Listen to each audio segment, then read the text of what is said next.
Assalamu alaikum masu sauraro, barkanmu da wannan lokaci, barkanmu da saduwa da ku a cikin shirin labaran wasanni. Tare da ni Jabir Musa Isa wanda zai jagoranci shirin, sai kuma dan uwa abokin aiki wanda zai dafa min fannin fashin baki. Gaddafi Ishaku Muhammad. Labaran dai da za mu fara kallo shine wasa da za a fafata a yau tsakanin kungiyar ƙwallon kafa ta Real Madrid da kuma kungiyar ƙwallon kafa ta PSG, wanda ana ganin cewar tafiyar da kungiyar ƙwallon kafa ta PSG take yi, babu wata kungiya da za ta iya zuwar mata ta kawo mata tsaiko, wanda a hasashe da aka yi a ita gasar Club World Cup da ake fafatawa a yanzu, kungiyar ƙwallon kafan ita ta PSG ita ce nan kungiya ta ɗaya wacce ake tunanin cewa za ta iya ɗaukar gasar. Sannan ita kuma kungiyar ƙwallon kafa ta Real Madrid ita ce kungiya ta biyar wacce aka yi hasashen cewa za ta iya zuwa ta ɗauki gasar. Sai dai magoya baya da dama a faɗin duniya suna kallon cewar dukkan tafiyar da kungiyar ƙwallon kafa ta PSG take yi to bata haɗu da kungiyar ƙwallon kafa ta Real Madrid bane ba. Sannan idan ka kalli kungiyar ƙwallon kafa ta Real Madrid akwai abubuwa da suka fito da su bayan shi fara aikin mai horaswa Xabi Alonso a kungiyar ƙwallon kafa. Malam Gaddafi, a kake kallon wasan yadda zai kasance, duba da kowace a cikin su ta fafata wasanni guda biyar tare da samun nasarori a ciki. To na farko zan iya cewa idan ka kalli kungiyar PSG kungiya ce da take tafiya kamar za ta ita ma ba za ta ba, wanda kaga wasan su a kusan guda biyar da suka buga bayan nan da kungiyoyi da dama sun samu nasara a duka kusan wasanni guda hudu, a guda biyar sun yi rashin nasara a guda ɗaya.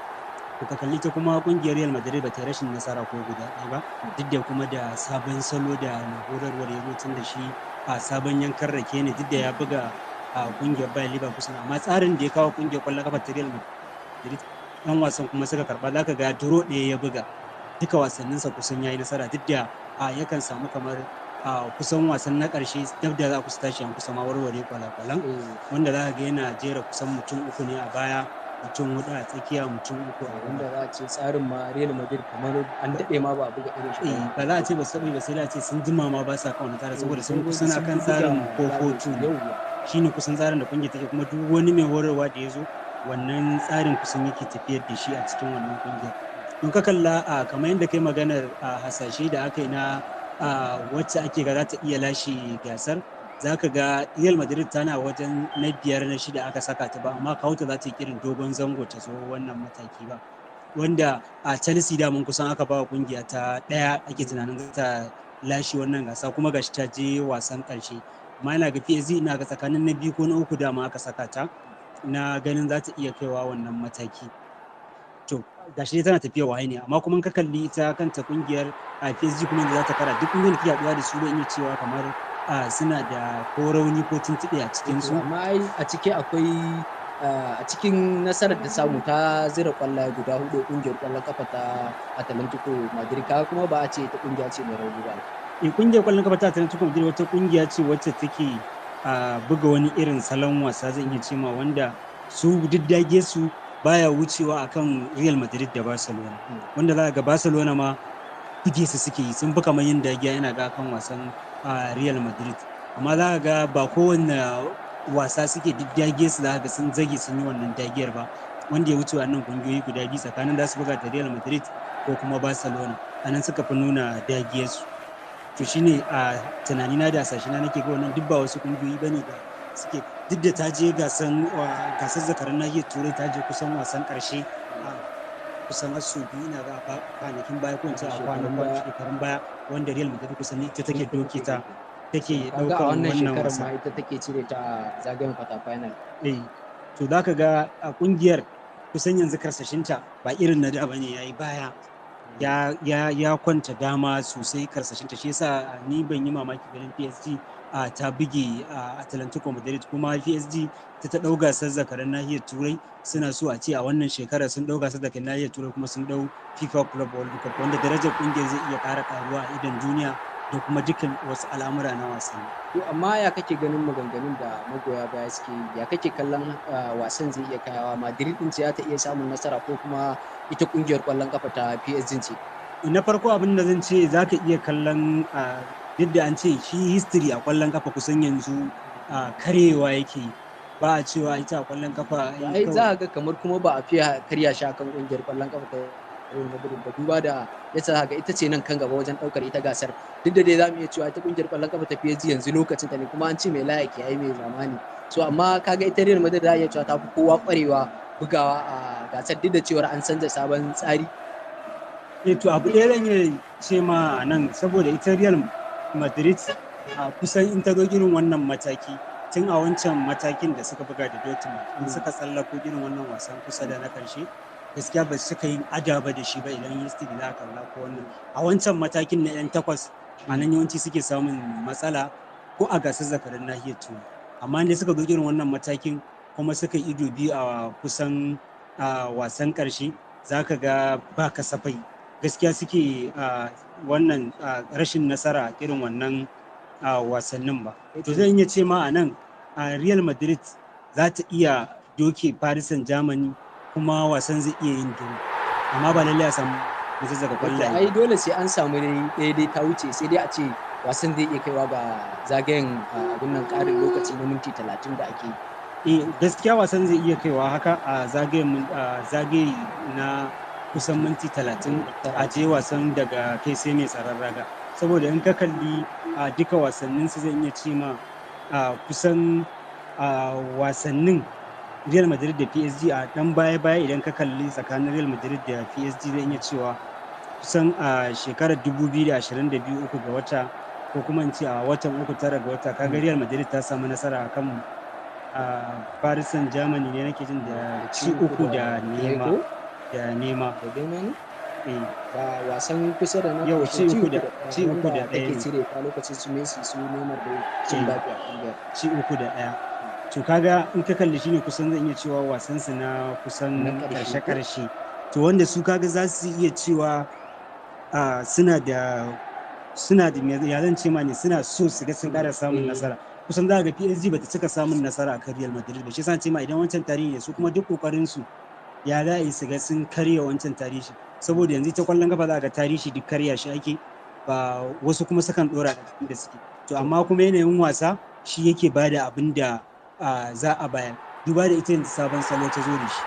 ita kungiyar kwallon kafa ta Real Madrid ba irin salonta na da bane, wanda har yanzu salon 'yan wasannin bai gama kama su ba. Ga dai akwai irin fito da sabbin 'yan wasanni da take yi, da kuma irin baiwa dama su Dagula dama, waɗanda ake ganin cewa sun rasa damar su a ƙarƙashin shi tsohon mai horar.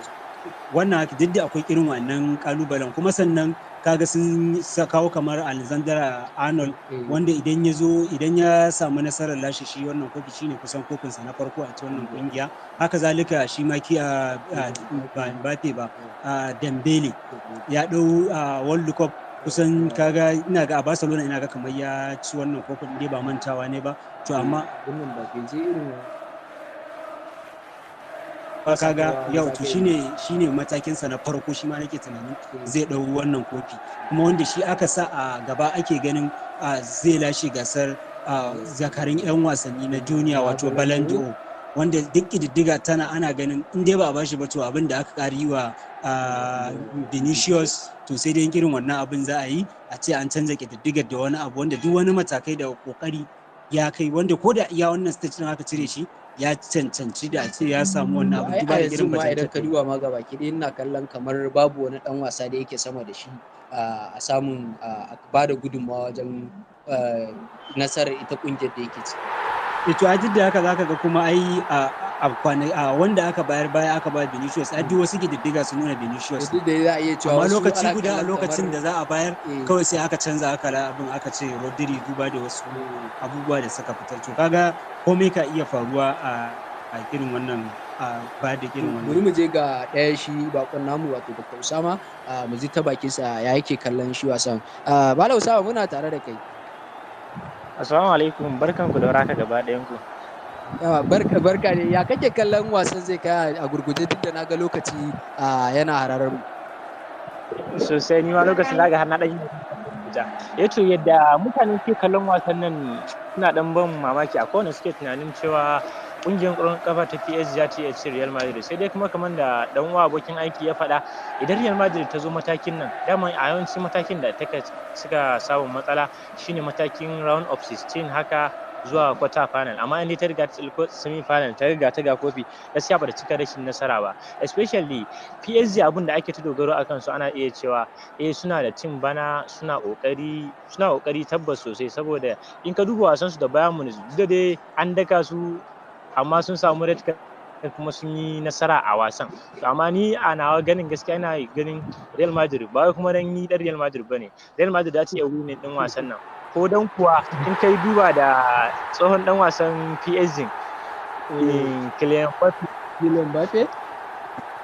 Mbappe yau Zabi zai iya farawa da shi, duk da dai ni ne Zabi bari mu fara da Kylian Mbappe ba. To kana kallon akwai wani dan wasa da zaka iya sawa ne ya maye maka gurbin sa anan, duk da za iya cewa wasan Dika ya fi wasannin baya zafi. Ya fi wasannin baya zafi, amma kuma Gonzalo zan yi amfani da shi. Gonzalo Garcia wannan matashin dan wasan zan yi amfani da shi a 45 minutes na farko, ana dawa first half zan yi canji in saka Kylian Mbappe. Duba da cewa in ka duba Kylian Mbappe ya dawo amma har yanzu bai dawo da kasashen shi ba, duba da rashin lafiyar da yayi, in ka duba ta nauyi sai da ya ragu saboda rashin lafiyar da yayi. Da haka zan yi amfani da kaga ni tsarin gaskiyar da zan yi akan bayanin sa. Da ai kamar yanzu akwai red card da ake ganin cewar an bai Madrid na Dean Hodgson, sai kuma shi su kansu sai shi ma akwai red card da wancan shi ma ba zai buga ba, William Fato. Ana kallon cewar duka waɗannan abubuwan ka iya taɓa su, ko kuma za a iya cewa za a yi duro tunda kowanne ɗan wasa ne yana bai kowace ƙungiyarsa gudunmawa. To ba yadda ba zai iya kasancewa ba a wasan nan, zai iya tashi kunnen doki, zai iya kuma Real Madrid ta yi nasara, sai dai a rating din da ni zan bayar shi zan ba rating 60% akan Real Madrid za ta iya nasara a wasan. Ba gani an ce me laya ke yi mai zamani. Duk da haka me laya ke yi mai zamani, amma in ka duba a matakin da muke muna matakin semi final ne, to a wannan matakin duk da dai ana iya kai da tarihi yanzu kakkarya tarihin kwallon kafa, amma dai ina da yakinin cewa Real Madrid za ta yi nasara a wannan gasar. Masha Allah, muna godiya Malam Usama. Duka yana ji a nan za mu kasance shi ne. To muna sauraron ba zai fara da shi ne kamar mai horarwa, ba zai fara da Kylian Mbappe ba. Ko ni ma gaskiya ni ne mai horarwa, ni kuma zan iya fara da Kylian Mbappe, amma zan ajiye Vinicius ne. Zan saka Garcia da Kylian Mbappe a first half. To amma ai ba ganin kamar su a namba biyu da wancan zai tsare, Hakimi ya san Mbappe fiye da Vinicius, duk da cewar sun haɗu da yawa sosai zai je. To ai kan lura kowa ya yi kafin wasan yana maganar, musamman shi ya Ashraf Hakimi abokinsa ne Kylian Mbappe, amma kuma club ɗinsa ya fi mai muhimmanci. To shi ma haka zalika club ɗin da yake kirta ya fi mai muhimmanci, saboda shi ma kokarin sa ya ga ya daga kofinsa na farko a cikin ita wannan kungiya. Shi kansa Kylian Mbappe kaga ina ga yanzu bai daga wani kofi da zuwa tun da last season ina ga yazo. To kaga zai iya kokarin a wannan shekarar dai bai daga ba, amma ai za a ce a wannan season din ya daga kofuna ma har kusan guda uku. Ai wani babban kofi irin wannan na ko champion ko akwai Europa League da suke fafata tsakanin wanda ya ci champion da kuma shi Europa League. Ito ai ba a yi ba tukunna. Ai an ba fata wancan, ai shine wasansa na farko har ya ci kwallo tsakanin su da Atalanta. Amma ai banda wannan yanzu Club World Cup ya dauka ko ya dau champion? Bai dauka ba. To shine ai magana da muke, yana kokarin ya ga ya samu irin wa'annan a kwafa-kwafan a kungiyar to don haka abin da Ashraf Hakimi yake faɗa shi ma zai kasance, shi ma zai kokarin ya kare kungiyar Real Madrid, saboda duba da duk wani dan wasa idan ya shigo fa Real Madrid ka san fa su fa an ce sai an kai ka ɗakin kofuna ne da tarihi a nuna ma ita wannan kungiya da fa abin da take bukata a koda yaushe. To dole kai zil kai karan kanka ko da baka da wani abu kana kokarin a ce yau kai ma gashi kai, za ka ga yan wasannin su da yawa daga shekara 13 sai mai 20 ma sai mai 10 a ita wannan kungiya. To gaskiya ni ne ba za ma fara ma da Vinicius kwata-kwata ba, ni ne mai horarwa. Sai ɗaya magana ce da yayi a namanta menene ce da na so in ƙara fashin baki a kai, amma na ka san da yake lokacin ma ya matsu mu gabaki ɗaya duka anan da za mu kawo ƙarshen shirin. A madadin ni Jabir Musa Isa da na jagorance shirin, sai shi Gaddafi Isiyaku Muhammad wanda ya dafa mu, sai kuma shi Dr. Usama Muhammad da garin Gombe da ya kasance da mu. Muna godiya, sai dai mu ce mu kasance da ku a bayan idan an fafata wannan wasa. Jabir Musa Isa nake cewa mare da kowa da shirin, mun gode.